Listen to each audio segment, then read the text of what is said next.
Hi, Christopher. Congratulations on Batman: The Doom That Came to Gotham. Thank you very much. Yes.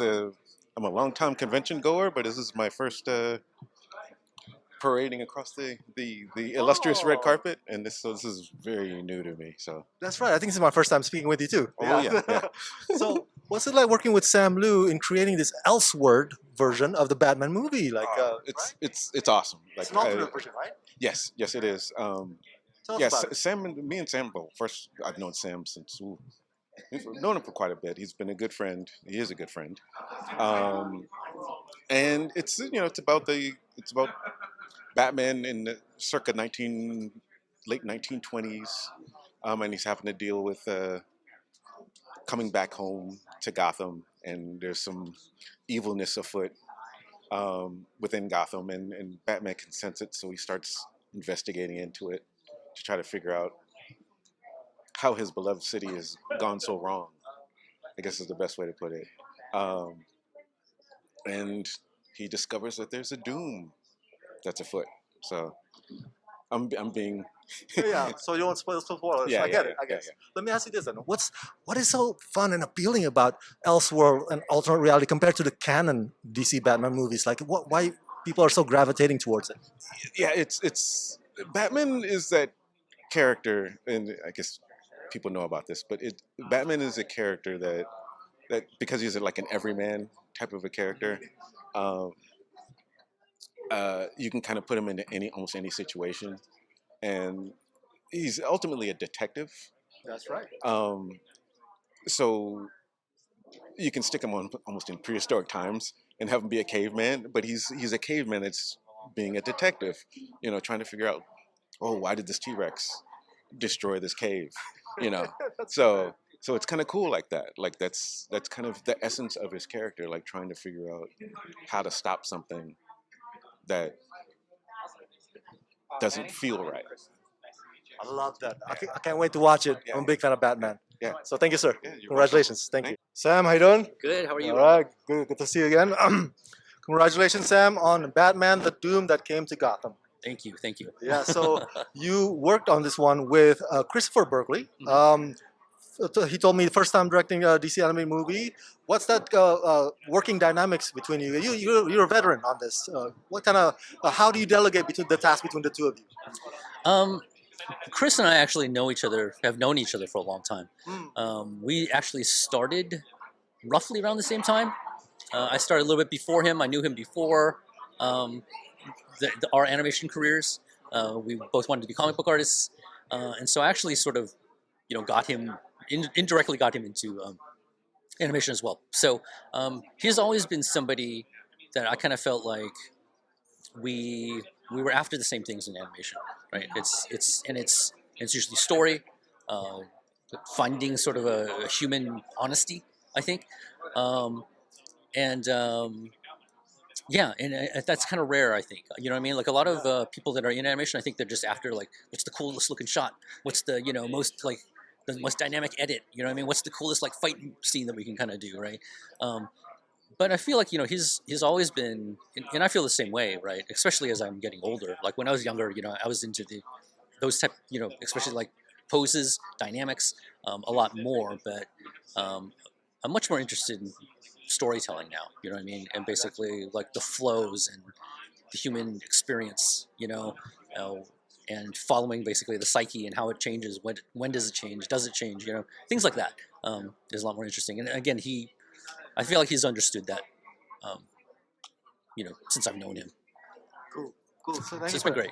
thank you. And um, since this Elseworld is set in the 1920s, sort of, Mhm. I noticed Oliver Queen's wearing a armor knight shield. Mhm. Talk a bit about the character designs and the designs for the setting. What are the challenges of creating this world? The design stuff was not as as difficult. Again, it's just sort of how do you sort of navigate the growth of that character, right? Because again, like the Oliver was supposed to be, he is he's been training his whole life because again, there's a sins of the fathers, right? Like the founding fathers have basically damned the city, but also their lineage, right? Ah, The Bruce Wayne's, the Oliver Queen's father, Kirk Langstrom's father. Uh, Cobblepot was the only existing in our version of it, right? So right. there's only three, right, sons, and so they're all there's a sense of guilt on all of them, because again their fathers basically committed this sin, to the city, and they're all trying in their way to rectify or prevent this evil from happening. And so Oliver is the most sort of like physical, right? He's a biggest games huntsman, right? He's almost like a thing that Bruce Wayne could have been in one way, right? That's right. And so he has an extra guilt, right? Because I don't want to spoil this other thing. He's got two guilts, right? Yeah, So so he has like a extreme guilt, extreme sense of duty, right? Whereas he has actually become sort of like a knight of an older order, because that is what he thinks that would combat this evil, right? As a sort of a holy knight, right? But again, the Cthulhu thing, right? There's not about any of that. There's no religious, there's no personal kind of, there's no devil, there's no whatever, right? Yeah. But in his case, this is the angle that he went. He has, the arrows of Saint Sebastian. These holy relics. He went to find these things to battle the devil. But his, Bruce Wayne or facade, right, is this drunken. And maybe he does drink to cope with some of the stuff, because I imagine it's a lot of stress. So that's why, again, it's his character is very interesting in that way. I kind of feel like he's like, we were introduced to him as this drunkard, who's kind of like, he goes out hunting because again he's rich and he's, but he actually uses that stuff to train himself, like to fight wild animals and things like that, right? But we find out that basically, again, he is somebody, with again this deep, guilt and psychological kind of conflict, but also this guy that I don't know, he's a very honorable man, right? Yeah. So I don't know. I like that unveiling of him, because you meet him and you think that he's this slob and this unlikable guy, right? This drunk, this good for nothing kind of thing, right? But he is a man of extreme sort of duty.